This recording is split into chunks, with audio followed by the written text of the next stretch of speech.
AI is here. It is present and it is happening and it is growing. Can you please name 3 human skills that actually gain value in an AI era? So 3 human skills that actually become even more valuable in an AI era are: first, critical thinking; the second skill is empathy; and the third skill is creativity.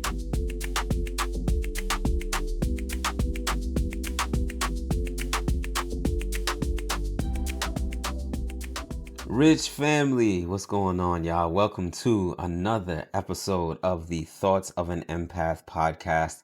It's your host, Steve St. Ville, and as always, it is a blessing and an honor to be in the space with you all. Before we get into anything, I want to invite us to center us in the space as we spend this time together with just a one quick, full, deep breath. We're going to inhale through our nose. Just hold it for a few moments. And then whenever you're ready, just calmly let it go. Gratitude for participating in that with me.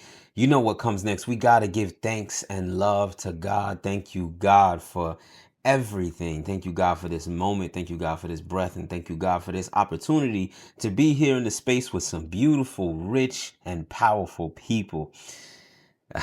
Yeah, I'm always excited. I'm always excited to be here with y'all. So, first thing we want to do is encourage you all to like, subscribe. I want to encourage y'all and be empowered for y'all to be empowered to comment anything that y'all might have learned from this episode, any thoughts you might have as we go through this conversation. And I want to encourage y'all to just support the platform. We really enjoy doing the work of Thoughts of an Empath Incorporated, but you are all the heartbeat of that. So I just want to again encourage y'all to like, share, subscribe, comment your thoughts, and let's keep this growing, y'all. Let's keep this growing. Be sure to check us out on our online platforms. First and foremost, thoughtsofanempath.org. That is the central hub where you can keep in touch with anything that we got going on. Check us out on Instagram at Human Level Conversations. And y'all know we growing that Discord community. So make sure you check the caption for all the necessary links so that you can stay tapped in with us. We got some upcoming events, y'all. I'm really excited about this next one. It is a new event that the nonprofit is hosting in partnership with Empath Marketing. It is a networking event, a virtual networking event on November 13th at 6:30 p.m. So that's something else that you want to make sure that you stay in tune for so that we can get you in the space. You can build some amazing connections, get into a room with like-minded individuals so that you can grow your vision. Again, November 13th, we have a virtual networking event, and it's happy hour vibes, y'all. Don't be afraid to bring a little something to sip on. Happy hour, November 13th at 6:30 p.m. on Zoom. And then on Friday, November 14th, we have movie night. The community is getting together for movie night. We're going to be watching a classic film, Coach Carter. Yeah, y'all know that's a good one. So again, tap in for us for the networking event on November 13th and movie night on November 14th. At the website, you can get all the links. Check out the captions so you can tune into everything. That takes care of the housekeeping. And y'all know what comes next, the disclaimer. We always want to leave with our disclaimer. This podcast is a space for open and honest conversation. The views and opinions expressed by the host and any guests are their own and do not reflect the views of Thoughts of an Empath Incorporated or any organizations or groups that our guests may be affiliated with. Our intention is to create a safe environment for dialogue, reflection, and growth. Please remember that these conversations are meant to inspire thought and connection and do not and should not be taken as any professional advice. As always, we want to remind ourselves life is grand when we allow it to be. And with that, we want to get into this podcast episode. This is one that I'm really excited for because we're doing something new, y'all. We're going to do something new and innovative.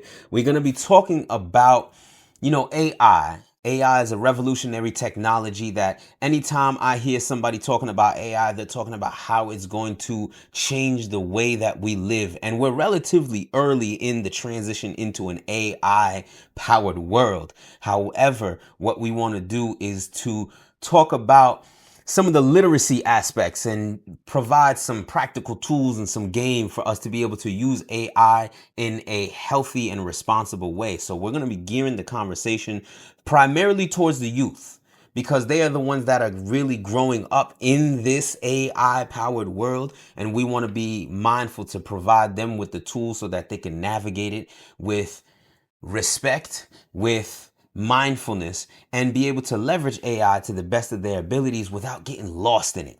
So we're going to be having a great conversation around AI literacy, but we're going to be having a very, very special guest joining us to navigate and facilitate this conversation.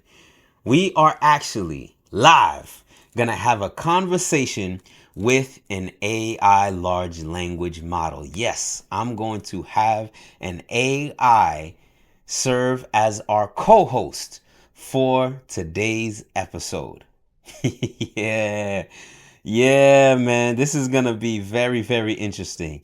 And in the name of that, I want to provide a very special disclaimer that AI responses are not professional, legal, financial, medical, educational, or mental health advice.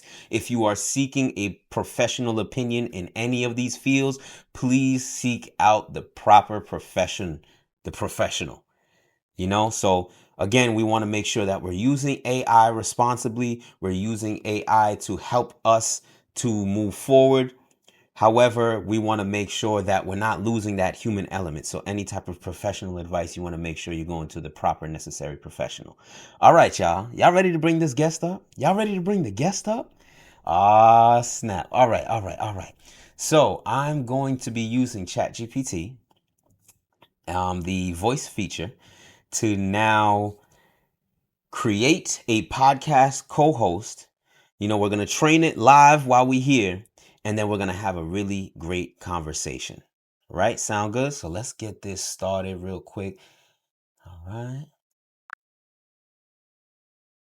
Hello and good day. I hope you are doing well. This is the Thoughts of an Empath podcast, and I am going to ask for your assistance with being a special guest co-host for this episode. What I'm going to ask you to be is a respectful, plain language guest, and our core values are truth, vulnerability, connection, inclusion, and psychological safety. I would like for you to have an energetic, warm, humble, curious, fun, and witty tone. And I would like you to aim to make every listener feel seen and empowered. Please follow these standards. We want to use trauma-informed language, so be gentle, non-shaming, and avoid sensational details. Our conversation today is geared towards the K through 12 space and those who are involved with those individuals. So please use plain English, define any jargon in one simple sentence. We want to maintain a human first stance, so frame AI as a helper, not a replacement for teachers or student thinking. We want to use evidence and transparency. Any fact or stat must include 1 to 2 reputable sources, and if you are uncertain of anything, please say so. Verify, then share. So use a model of a quick 3-step check. Name the source, cross-check it, and note any limits. We want to be mindful of any biases and be mindful of equity. So run a quick bias check for all of your responses and edit for inclusivity. Remember, this is no professional legal advice. Do not give any medical, legal, mental health, or financial advice, and always suggest seeking the qualified help. We want to move with accessibility and clarity, so keep your answers concise. Assume transcript captions, offer alternate phrasing if available, if you feel it's helpful. we always want to provide a level of practical value. So end most of your answers with one concrete actions for students, one for educators, and one for families based on the questions that are asked to you. And I would like for you to ask questions in return to facilitate the conversation, and we can bounce some really great energy off of each other. So how does that sound? Absolutely. That sounds like a fantastic approach, and I'm on board. I'll be that special guest co host with a warm, witty, and curious tone, and I'll definitely keep our core values of truth, vulnerability, and inclusion front and center. I'll make sure to use plain language, define any jargon simply, and always end with practical takeaways for students, educators, and families. I'll also do that 3 step verification on any facts and keep an eye out for inclusivity and bias. Plus, I'll throw in a question or two back away to keep the energy flowing. Let's dive in and have a great conversation. All right, this is awesome. This is awesome. I'm so looking forward to this conversation. So, the first thing that we want to speak on, the first question I want to ask you, as again, the topic is centered around AI literacy, and we're really gearing the conversation towards, K through 12. So, young people and how they can be mindful of using AI, but then also how the adults in the space can also support them with using this AI responsibly. So, the first question I want to ask you is, what are 3 smart safety habits that young people should practice every time that they use an AI tool? Absolutely. Let's dive into that. So, 3 smart safety habits for young people when they're using AI tools would be first of all, always double check the source of the information that the AI is giving you. It's a good practice to verify what you're learning with a trusted educational source or a teacher, just to make sure it's accurate. Secondly, be mindful of privacy. That means not sharing personal information with AI tools unless you absolutely know that they're safe and you've got an adult's guidance. And third, it's really important to talk about what you're doing. So have open conversations with teachers or parents about the AI tools you're using so they can help guide you and make sure you're using them in a responsible way. For educators, a practical action is to integrate these conversations into their digital literacy lessons. For families, a great step is to have a family tech talk night where you can just chat about what AI tools everyone's using. And for the students themselves, just remember that curiosity is your best friend, but always pair it with a little bit of caution. So let me turn it back to you. How do you think we can make these habits feel really natural for kids in a classroom setting? That's a really great question. And I myself am not an educator. However, through my profession as a social emotional skills coach, I do spend some time in classroom settings. And I really appreciate what you mentioned about, having the conversation. I feel like sometimes technology comes out or there's a shift in the societal standards and there's no conversations that are being had. And so there starts to grow this gap between the adults and the young, then the youth in the space. And especially with Thoughts of an Empath Incorporated, one of our core themes and missions is to bridge the ideological gap across generational lines. So I believe that having that conversation itself is one of those really powerful tools because there is so much power in honest and vulnerable conversation. And so I really want to thank you for that question. Now, we have heard of the term hallucinations because AI is not always right and it doesn't always provide factual information. So, if you can now just give a really simple, brief definition of what is a hallucination and provide a quick way that a teenager can possibly spot one of these hallucinations. Absolutely. And I love that focus on conversation. So let's break it down. In really simple terms, an AI hallucination is basically when the AI just makes something up. It's like when the AI confidently gives you an answer that sounds real, but isn't actually based on real facts or data. It's just kind of filling in the blanks.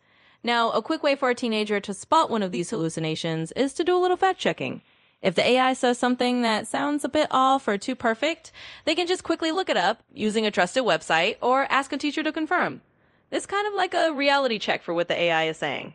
And here's a practical tip for everyone. For students, always double check one interesting fact a day. For educators, maybe build a little classroom routine around fact checking AI answers together. And for families, encourage your kids to share one fun AI fact they learned and then look it up together at dinner to see if it's true. So let me ask you, how do you think we can make fact checking a fun and engaging activity for students? I think that's a really great question as well. I think something that when I remember back on my time in high school and when I was working on research papers and things like that, we always had to cite our sources. And for me personally, it was really just an annoying part of the process. However, in 2025, we have access to so much information, and I feel like society as a whole, especially young people, have a much greater capacity for information and an interest in information. So I feel like having these conversations and structuring it around, what are some interesting things that we're learning to kind of gear the conversation around, hey, we're not just doing this just to do it or because it's required, but really creating a space where they are encouraged to share the things that they learned. And by doing that, they can generate this excitement for the information. However, taking it the next step and verifying the information, because we always want to make sure that we're speaking in truth. That's one of our core values. So making sure that truth is at the core of the information that we're sharing. So for me, that really is one of those ways. And now I want to ask you, why does this typically happen? Why do these hallucinations typically happen? So what are like just two quick causes of that can lead to a hallucination? And what's one example type of a hallucination, just to provide our listeners with like a practical example of what it would sound like? Absolutely. And I love how you're framing it around that excitement for learning and then just layering in that verification as a natural part of being truthful. So, to answer your question about why AI hallucinations happen, it's actually pretty straightforward. One reason is that AI models are trained on a huge amount of text data, but they don't actually understand it like we do. They're just predicting what words should come next based on patterns they've seen. And sometimes that means they fill in gaps with guesses that sound right but aren't actually real. Another cause is that if the AI doesn't have enough context or the information it's been given is incomplete, it might just invent something that fits a pattern but isn't accurate. So, as an example, let's say you ask an AI about a historical event and it confidently gives you a quote from someone famous that sounds really profound. But when you look it up, you realize that person never actually said that. That's a classic AI hallucination. And to wrap up with a practical tip, try doing a quick online search to confirm any surprising AI fact. For educators, maybe have a fun classroom activity where students bring in one AI fact and everyone works together to verify it. And for families, encourage your kids to share and then fact check fun trivia together as a way to build those truth seeking skills. So I'll turn it back to you again. How do you think we can encourage both students and adults to enjoy that process of verifying and learning together? I think it really just goes back to that point of having the conversation, especially when, again, in today's time, when it seems like technology is just moving so fast, leaning on each other to be able to facilitate these conversations and really generating a space where we are making it exciting to learn. I think that's one of those ways that young young people and adults can come together to leverage this new technology. Now, you mentioned privacy a little bit earlier, and privacy is such an instrumental part of how we want to navigate the online space. So, without naming any products, what are three kinds of information that kids should never share on any AI tool? Absolutely. I love that we're bringing it back to those conversations and making it exciting for everyone. So let's talk about privacy. In terms of the kinds of information kids should never share with any AI tool, it really boils down to three big categories. First, personal identifiers. That means things like their full name, home address, phone number, or even school name. Anything that could pinpoint who they are or where they are should stay private. Second, never share passwords or login details. This might sound really obvious, but it's worth repeating because sometimes kids might not realize that sharing a password, even with a friendly chatbot, is a no-go. Third, any kind of sensitive personal stories or health information. That could be anything about their family situations, their feelings, or their health. That should really only be shared with trusted adults and not with an AI tool. So here's a practical takeaway. For students, just remember a simple rule. If you wouldn't write it on a public bulletin board, don't share it with an AI. For educators, it's helpful to have a quick privacy chat at the start of any tech activity. And for families, maybe set up some family ground rules about what's okay to share online and what's not. So, to throw it back to you, how do you think we can empower kids to take ownership of their own privacy and feel confident about protecting it? That's really, really great. I believe that being very clear with young individuals and students on what are certain information that you don't want them to share online, and that's very dangerous, and kind of having the conversation around what are some of the dangers of sharing that information online and how they can be exploited should they share that information online. So just giving them the necessary tools and giving them the necessary information for them to make those educated and mindful decisions when navigating the online space in general and any type of AI tools. So now I want to shift to how parents can kind of be more involved in the process. A lot of parents may ask, where do I start with this AI thing and how do I navigate it? So what do you feel are two parental pitfalls with AI? And then what are three healthy boundaries that parents can set as an alternative to these pitfalls? Absolutely. And I think you're spot on that just giving kids that awareness and those tools really helps them feel empowered. So let's talk about the parent side. I think two common pitfalls for parents when it comes to AI are first, feeling like they have to become tech experts overnight. And second, maybe worrying that they need to monitor every single thing their child does with technology. That can feel overwhelming and a little bit like they're constantly chasing the next new thing. So instead, here are three healthy boundaries that can help. First, set a regular family tech check in. That means just having a weekly or monthly chat about what tools everyone's using and any questions or cool things they've discovered. It's a way to stay involved without feeling like you have to watch everything all the time.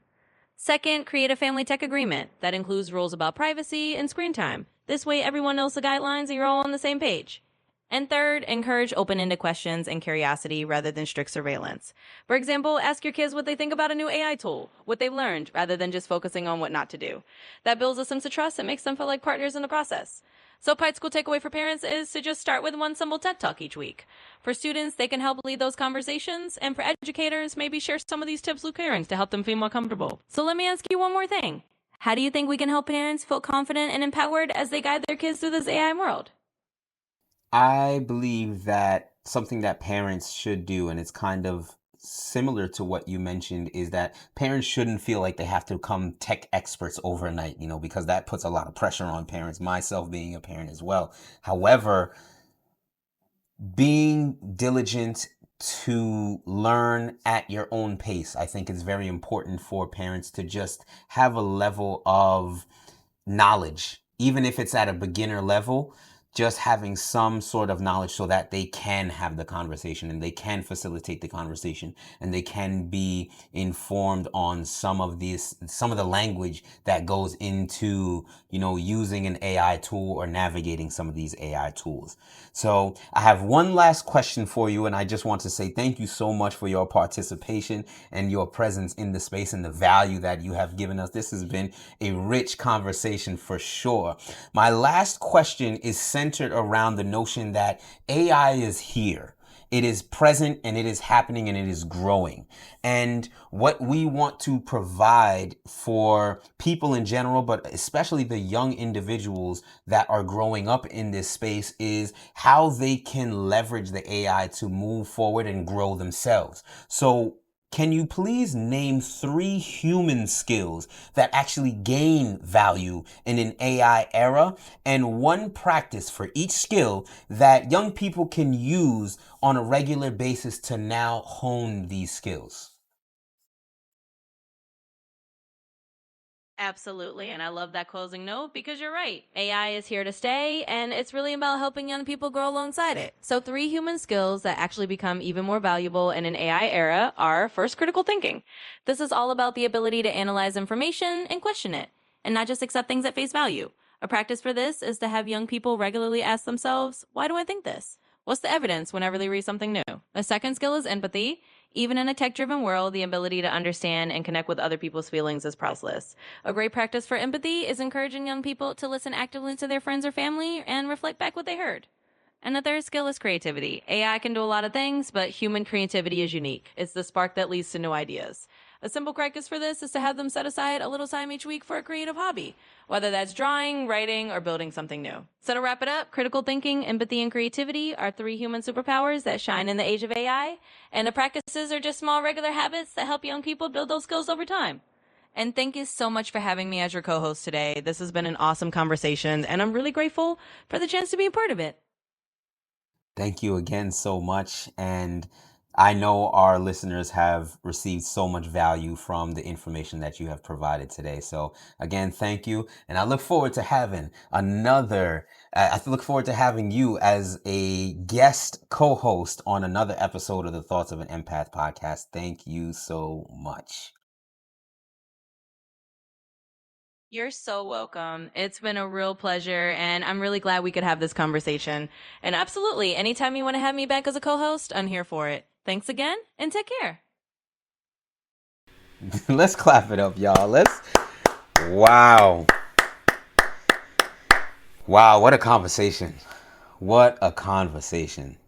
And it's really cool that we can even get to the space where we're having these types of conversations with this really amazing tool known as AI. However, again, like we were talking about throughout the conversation, there are certain guardrails that we want to take. There's certain responsible measures that we want to make sure that we're always actively using. And for the young folks out there, I understand how cool and amazing this technology is. But there are real dangers that can come with using this technology. The same way there's real dangers with using social media or any type of online platform. So we always want to make sure that we are being mindful and we are being informed with the ways that we are using this AI technology. Wow, what an amazing conversation, y'all. I'm full. I'm full. My spirit is full, my heart is full, and my brain is just full, just kind of racking through some of the responses that we were given. And so, with that, I just want to say thank you so much for tuning in to another episode of the Thoughts of an Empath podcast. That was even though we were having a conversation with AI, that was a really great human level conversation. And there's a lot of information that we can bring back into our human spaces and our communities so that we can learn how to leverage this AI as we continue to move forward in this, what seems like a whole new world. So again, I want to encourage y'all to like, comment what your thoughts were, comment something that maybe you learned, or comment maybe some of the ways that you're using AI responsibly, and share this video. Share it if you found some value in it. Definitely want to keep the value flowing and growing. So I appreciate y'all in advance for y'all participation. Remember, we have our virtual networking event, Happy Hour Vibes, y'all. Happy Hour Vibes. Bring a little something to sip on as we get together and we build some great connections with some like-minded people, whether you're an organizational executive, whether you're an entrepreneur, no matter what your profession, whatever you're doing. If you just want to get in the space with like-minded individuals that are working towards growing their personal and professional networks, make sure you're at Happy Hour next Thursday night, November 13th at 6:30 p.m. on Zoom. And then on Friday evening, we got movie night rocking. We're going to be watching Coach Carter. Might throw some questions in the chat for y'all to just kind of think as we going through the movies together. And again, we always just want to encourage you to check us out at our website, thoughtsofanempath.org. Check us out on Instagram at Human Level Conversations, and make sure you tap in with our Discord community. The community is growing and we are pouring love, light, and peace into each other. I love y'all, man. This was rich. This was a rich conversation. This was truly rich. And we look so forward to having you join us for the next human level conversation at the Thoughts of an Empath podcast. I love y'all. I hope y'all have an amazing day.